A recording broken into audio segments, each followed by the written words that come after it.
हाँ जी। तो क्रम विनिमय समूह अबेलियन ग्रुप क्या होता है? क्रम विनिमय एबेलियन ग्रुप में एक तो हमारा जी एक अतिरिक्त समूह नॉन एम्प्टी सेट होगा, तो उसमें क्या होगा, ये हमारी एक दो तीन चार पांच पांच प्रॉपर्टी काम होंगी, तो वो अबेलियन ग्रुप होगा। तो वो पांच प्रॉपर्टी कौन कौन सी है? फर्स्ट, जी ऑपरेशन क्रम विनिमय समूह होगा यदि जी ऑपरेशन सक्रिय एक तो संवृत हो, साहचर्य हो, तत्समक अवयव हो, विद्यमान हो, और जी में प्रतिलोम विद्यमान हो, ए बिलोंग्स टू जी का प्रतिलोम विद्यमान हो, और जी ऑपरेशन के लिए ये पांचवा क्रम विनिमय हो। तो ये 5 पॉइंट होने पर ये अबेलियन समूह होगा।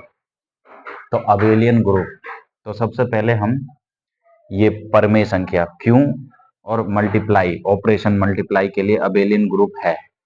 तो ये कैसे है कि परमेय संख्या में संवृत और साहचर्य ये दोनों तो होंगे, मल्टीप्लाई में इन दोनों को तो छोड़ देते हैं क्योंकि ये दोनों तो होते हैं मल्टीप्लाई में, परमेय या परमेय कोई भी संख्या हो। और तत्समक अवयव ई बराबर 1 बिलोंग्स टू रेशनल नंबर। तो इसमें ई बराबर 1 है, तो यहाँ पर हमारा प्रतिलोम अवयव 2 बिलोंग्स टू क्यू और 1/2 बिलोंग्स टू क्यू, ये कैसा आया? तो प्रतिलोम अवयव x 2 गुणा x बराबर ई हमारा 1 है, ये हमने रख दिया। तो 2 क्रॉस x बराबर 1, तो x बराबर हो गया 1/2। तो प्रतिलोम अवयव अगर यहाँ पर 2 बिलोंग्स टू क्यू है, तो परमेय संख्या में ये दूसरे में प्रतिलोम में 1/2 बिलोंग्स टू क्यू हो जाएगा। ठीक है। और क्रम विनिमयता कैसे चेक होगी? क्रम विनिमयता है कि 3/5 गुणा x बराबर ई। तो 3/5 मतलब हमने ये 3/5 एक संख्या है तो बिलोंग्स टू क्यू, 3/5 गुणा x बराबर ई, तो x बराबर 5/3। यदि ये 3/5 बिलोंग्स टू क्यू है, तो 5/3 बिलोंग्स टू क्यू, ये परमेय संख्या, क्योंकि परमेय संख्या जो होती है ना वो 1/2 के रूप में p/q के रूप में व्यक्त करते हैं, तो इसलिए हमने 3/5, तो 5/3 होगा।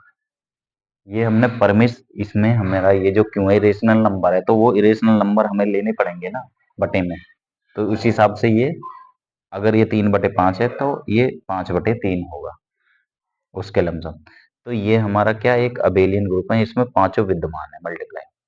अब देखते हैं कि पूर्णांक के साथ प्लस ऑपरेशन में क्रम विनिमयता अबेलियन ग्रुप है या नहीं, जेड के साथ। तो समवृत और साचार्य तो होता है प्लस और मल्टीप्लाई में, ये तो हम छोड़ देते हैं। अब देखते हैं कि तत्समक अवयव।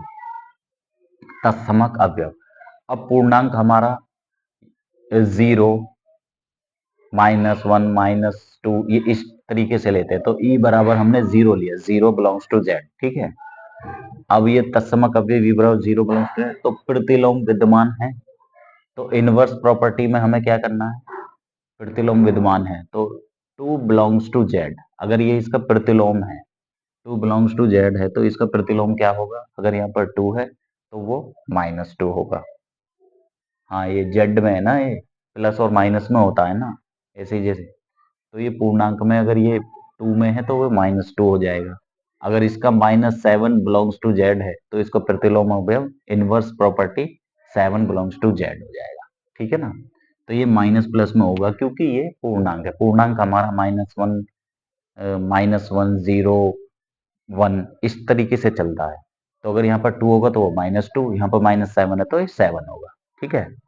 अब क्रम विनिमयता कम्यूटेटिव प्रॉपर्टी क्या है? Z1 प्लस Z2 बराबर Z2 प्लस Z1।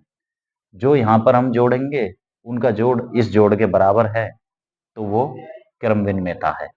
ठीक है। तो इसमें अगर हम 1 प्लस 2 जोड़े, तो अगर उधर भी हम 2 प्लस 1 जोड़े तो ये 3 बराबर 3 होगा, तो इसमें क्रम विनिमयता प्रॉपर्टी है। तो Z प्लस में क्रम विनिमय अभिलेख हो, क्योंकि इसमें संवृत है, साचार्य, तत्समक है, प्रतिलोमा और क्रम विनिमयता। तो पांचों पॉइंट हैं, तो ये हमारा अबेलियन ग्रुप है क्योंकि पांचों पॉइंट क्रम विनिमयता है। अब एक question, G is a set of rational number except -1, मतलब एक द्विचरीय संक्रिया इस प्रकार परिभाषित है कि A ऑपरेशन B बराबर A plus B plus AB हो। तो इसमें G संक्रिया के लिए सॉल्यूशन करते हैं। पहले हम देखते हैं सबसे पहले समवर्त, ये क्लोजर प्रॉपर्टी है या नहीं। तो इसमें हमने a बिलोंग्स टू ये q इरेशनल नंबर माइनस ये -1, b belongs to q minus और ये -1 में हमने ये ले लिया। तो इस प्रकार a ऑपरेशन b बराबर a प्लस बी प्लस ए भी लिया। और हम जानते हैं कि जैसे ये